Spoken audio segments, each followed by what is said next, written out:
Então, como que é o processo da cura? Para você entender. Nós precisamos desconstruir. Porque você passou muito tempo sendo criada para atender às necessidades da sociedade. Então, a menina, quem se identifica? A menina que não pode incomodar, tem que ser. A maior parte de nós, que tem que, ao mesmo tempo que não pode incomodar, tem que aprender as coisas porque não pode depender de homem nenhum. Quem ouviu isso da mãe? Não dependa de homem nenhum, minha filha. Eu ouvi da minha mãe. Tem outras que foram criadas para o lar, mas a maioria de nós aqui da nossa idade, né, foi criada para não depender, não foi focado na família. Então, as crenças da nossa avó e da nossa mãe vieram para cima de nós, porque dor com os homens.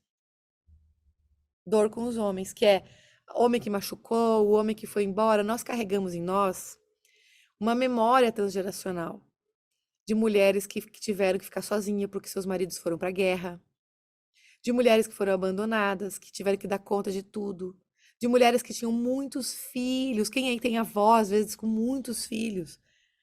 E essa avó que tem muitos filhos, ela não conseguiu ser a mulherzinha, a mulher, sabe? Que se divertia, que transava e gozava, ela ficava cuidando de todo mundo.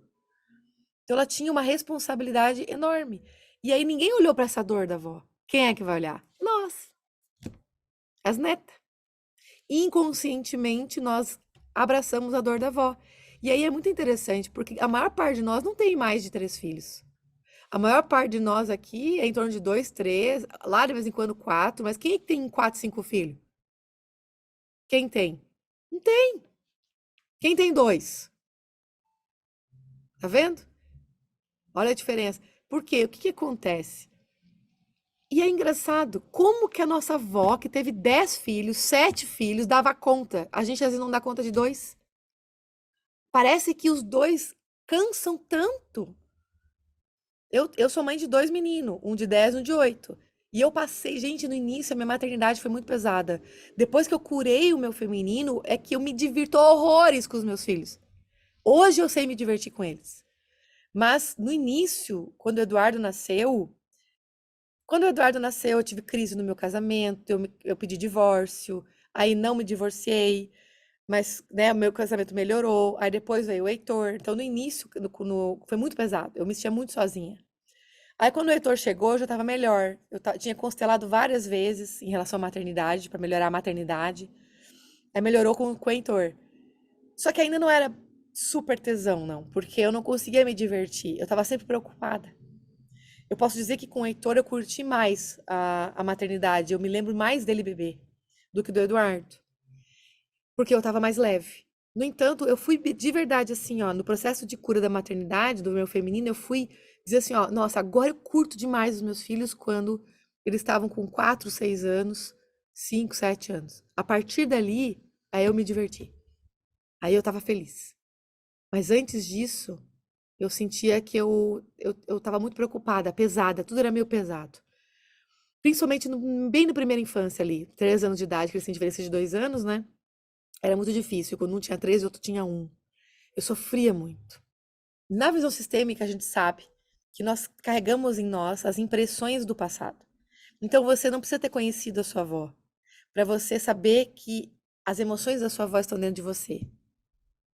Então, vocês têm a consciência, alguém já falou para vocês, eu nunca escuto ninguém falar isso, eu acho que eu sou uma das únicas pessoas que fala que você morou na barriga da sua avó, biologicamente falando. Não é incrível isso? Vou explicar por quê. É simples, ó. A avó, deixa eu ver se eu fui puxar. Deixa eu pegar aqui. Chegar aqui pertinho. Vou ficar um desenho pra você não esquecer. Olha que legal. Quando a sua avó estava grávida da sua mãe, a sua mãe era um bebezinho dentro da barriga dela, não é? O que que acontece? O óvulo da mulher é formado quando a gente ainda está no ventre da nossa mãe. Então, todos os óvulos que você vai usar, já foram formados lá na barriga da mãe. Então significa que a sua mãe formou o óvulo, que é você, o óvulo que te fez depois, ela formou esse óvulo dentro da barriga da mãe. Então aqui, ó, você já tinha essa informação aqui. A, a Vanice, ó, Vanice, você estava aqui dentro da barriga da sua mãe quando a sua mãe era bebê dentro da barriga da sua avó. Ó, Fátima, tá vendo? Cada uma de vocês. Então essa informação já existia. Sabe quando a gente fala assim, ó, Deus já sabia, já soprou o seu nome no ventre da sua mãe antes ainda. Ele já te chamava pelo nome, ele sabia que você ia nascer. Então, todas as emoções da avó, todas, gente, olha que coisa mais incrível. Tudo que a vovó sentiu, se ela se sentiu rejeitada, tudo passa para você, ó, diretamente. Então, às vezes, você não sabe por que que você tem, às vezes, um sentimento de medo. Veio do nada. Talvez tenha a ver com a avó. Ah, você tem, às vezes, um sentimento de, não, eu não vou dar conta. Mas é uma coisa simples, às vezes. Não era uma coisa proporcional ao seu medo, proporcional à sua aversão. Não é proporcional. Tudo que é muito desproporcional é sistêmico. Escreve isso aí para você saber. Tudo que é desproporcional demais é sistêmico. Ah, poxa vida, eu tenho medo de tomar uma decisão que parece tão simples. Então tem uma questão sistêmica. O medo de decidir, que alguém falou aqui, é sistêmico. Da onde vem esse medo? É porque alguém talvez falhou lá atrás e ficou impressa essa memória. Tem gente até hoje com problema de relacionamento afetivo e muitas vezes nasceu a primeira fase do teu problema sistêmico por causa do relacionamento entre a tua avó e teu avô. Aí depois que a tua mãe nasce, vira uma mulher, ela vai conhecer lá o teu pai e aí você nasce. Só que essas memórias aqui, então vamos lá. Tem memória da mamãe, tem a memória do papai e todos os que vieram antes, e você sabe disso. Isso é o sistêmico. E aí, gente, quando eu conheci a constelação familiar e eu comecei a me curar, eu comecei a ficar meio, assim, sabe, paranoica, sei lá como eu vou te dizer. Eu achava que tudo era sistêmico. Tudo era constelação, tudo era coisa com a mãe, e com a avó e com antepassados. Eu achava que tudo era assim. E não é. Não é. Uma parte minha tinha excluído o meu conhecimento psicológico de tantos anos. Faz muitos anos que eu juntei tudo, que eu me dei conta assim, não tem como eu olhar para tudo só de um jeito sistêmico. Eu preciso olhar para as impressões de memórias de traumas que aconteceram direto comigo. Foi aí uma grande diferença. Então, na desconstrução, também preciso disso.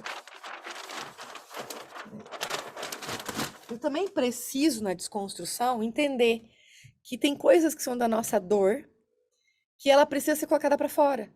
E isso é uma coisa que alguns profissionais não entendem e até criticam. No entanto, vêm os meus alunos estudar comigo e dizem: caraca, é impressionante o resultado. Quem estudou comigo? É libertador ou não é libertador quando você solta a dor num grande grito primal? É surreal. Porque a sua dor não pode ser negligenciada. Nós precisamos desconstruir a ideia de que a gente tem que ser romântica. Ah, eu tenho apenas que aceitar minha mãe como ela é. Então eu tô aqui para deixar você mais leve em relação a isso.